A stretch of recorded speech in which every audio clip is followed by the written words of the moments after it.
Hello, it's just David here. I want to talk this week about Jesus. May sound rather obvious, but as you know, we're doing this sort of 10 questions thing, and one of them is what can we know about Jesus? And in these videos, try to give a bit more of a personal view. But I suppose, uh, in a sense, that's probably not what this video is going to be about, because I think probably we have Christians would say, I would say, we have a relationship with Jesus, and relationships are quite difficult to describe, and obviously relationships feel a lot, well, are quite a lot about sort of feelings and emotional attachment, which I mean, is difficult to describe, but also difficult to communicate to another person. We've each got our sort of friends and our relations, and it's no good kind of telling other people kind of, in a sense, how we feel about them. So I'm going to take a slightly more kind of, abstract approach or academic approach, I suppose, and talk about one of the things that I think that sort of has worried people, and this is what we'll be talking about in our group, really, which is more what are the sort of historical sources for knowing about Jesus, as the written sources, so rather than sort of personal and spiritual resources, what's written down. Now immediately people will say the Gospels, or the Bible, and then other people say, well, aren't there other writings as well? And I don't know, a few years ago there was Dan Brown with his Da Vinci Code, and there's this idea that Christians haven't been terribly honest about this, that the church has kind of manipulated documents, or has chosen documents or abandoned other documents, and obviously, I mean, to a certain extent that's true, in the sense that any body sort of chooses documents. You have to make choices in the end. But just to say, how it is that we get the picture of Jesus in the church that we do, because I think it isn't that, I think the thing about Dan Brown is there's a great conspiracy theory, and I think there isn't really. People talk about the Dead Sea Scrolls and all that shows up, and yeah, it's all a bit sort of overdone, really. So I'll just talk a little bit about that, I think. I hope it might be interesting. So first of all, I mean, we know little about Jesus apart from, I mean, in a sense, we have to rely on the Gospels. He's mentioned in Tacitus and Josephus, sort of Roman historians, sort of in passing, who give a sort of very outlined sketch of who he is, but he doesn't really appear in any other sort of pagan sources. And I think that's one of the things about Jesus' life. I mean, to the outsider, you've got to remember his life is incredibly insignificant. He's in a remote Judean province. The fact that he's a miracle worker and a teacher and a preacher and a healer, well, in a sense, we think the things he did are extraordinary, and obviously they drew the crowd. But he wasn't the only one. Even in that province, there would have been many other people like him. And of course, being crucified. I mean, famously, the Romans once crucified 1,000 people in one day. It was the way that you dealt with criminals. So there's nothing in his life that, in one sense, is extraordinary, and he's out of the way. He doesn't write a book, he doesn't lead an army, he doesn't gather powerful movements around him, he doesn't know notable people.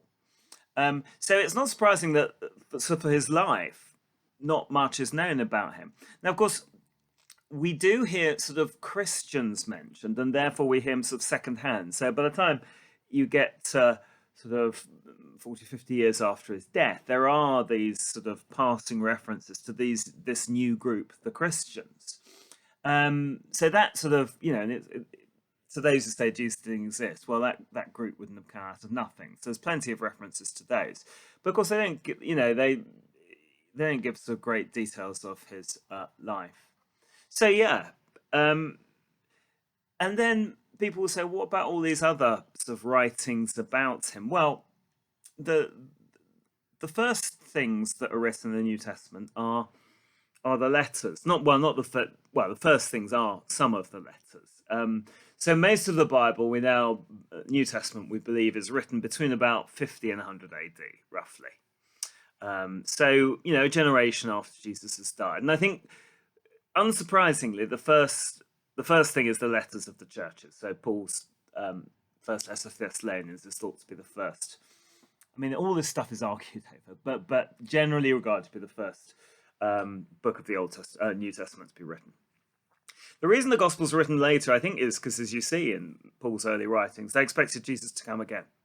So Paul actually puts very little detail about Jesus' life. You'll find very few of Jesus' sayings or miracles or parables or anything else in Paul, if any.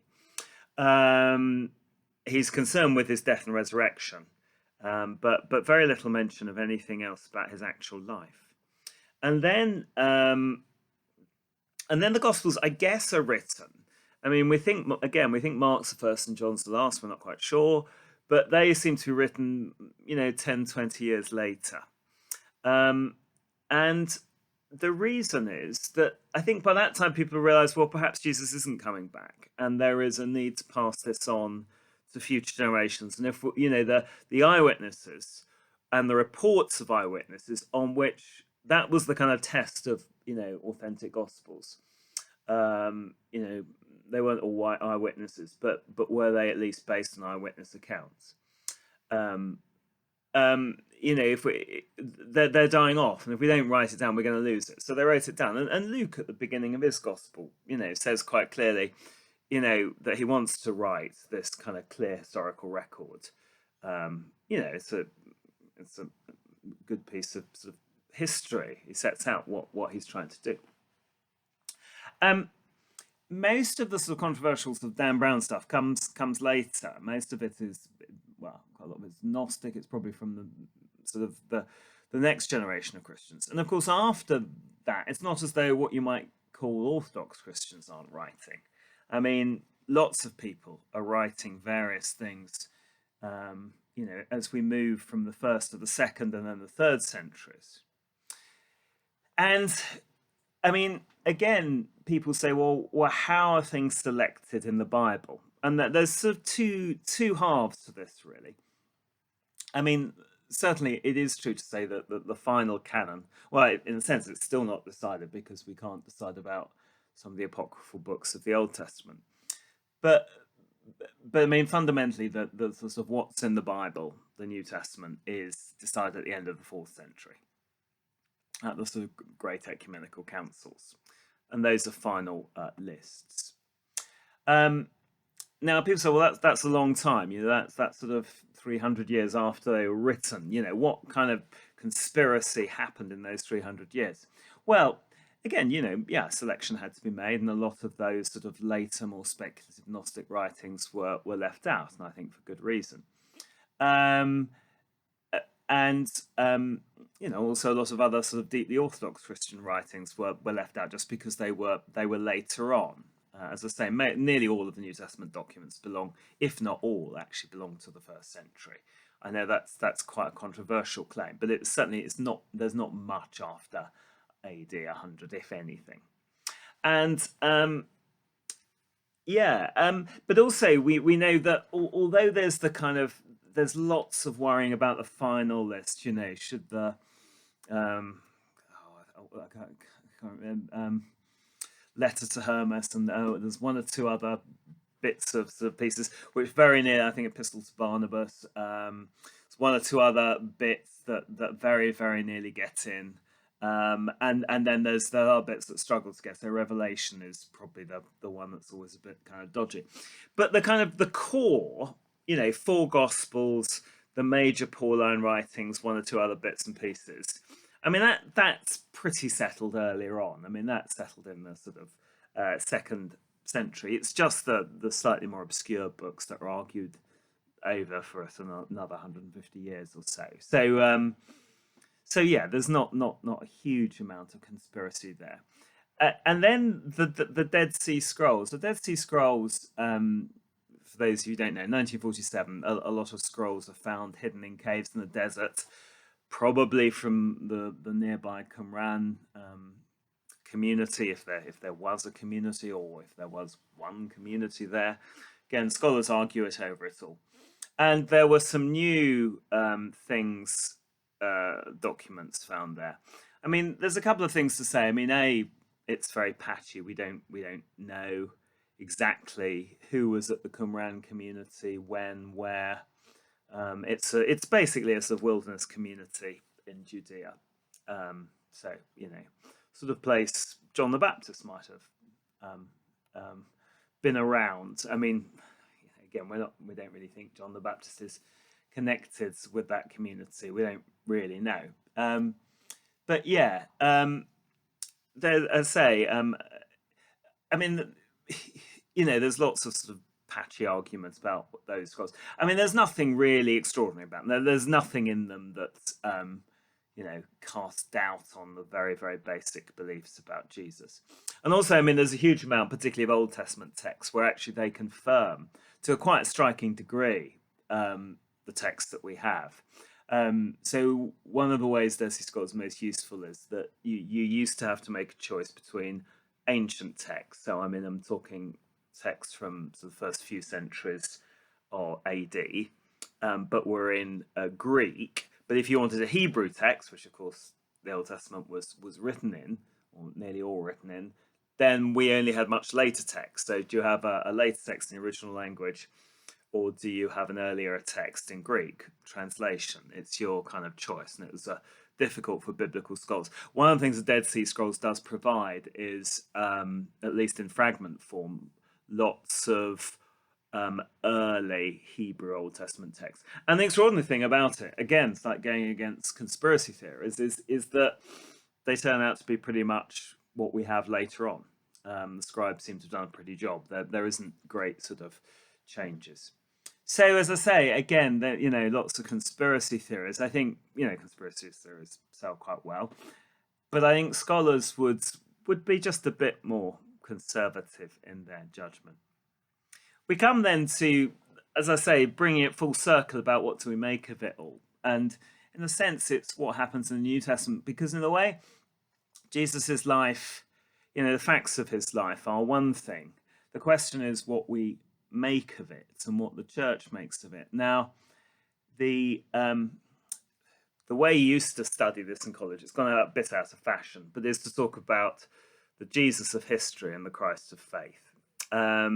In other words, the Jesus of history is the sort of, where did he live? Who was his mum? What did he do? The sort of facts that you would know about any. And you can't do this in any biography. And then the Christ of history is kind of, well, what would you make of him? Was he the Son of God, the Jewish Messiah, etc., etc.? And, Paul's doing it. That's why Paul says very little about his life, but lots about, if you like, the Christ of faith, lots about what to make of him. And in the same way, the Nicene Creed, if you look at it, that bit, there's very few facts about his life, born of the Virgin Mary, died under Pontius Pilate, raised from the dead, ascended to heaven. That's it. There's no sort of teaching or parables or healings or anything. But then there's all the sort of God from God, light from light, true God from true God bit, which is, if you like, well, what do we make of Jesus? And I suppose that's a bit more where kind of, I say, to come full circle, what is it that we make of this person? And I suppose one of the key questions is then, for many people, and I mean, St. Paul says this in 1 Corinthians 15, what do you make of the resurrection? Because, if there's no resurrection, our faith is in vain, says Paul. And I kind of go for that. I think, in the end, if Christ is raised from the dead, then, that opens up a whole load of things. And I think, that's the kind of lies at the heart of this thing. And for Christians who believe that Christ is risen, then, that completely transforms who we think he is, that this insignificant life literally becomes the key to the whole cosmos, which is a broad and large claim, but one I believe to be true. So I'll leave it there. Thank you.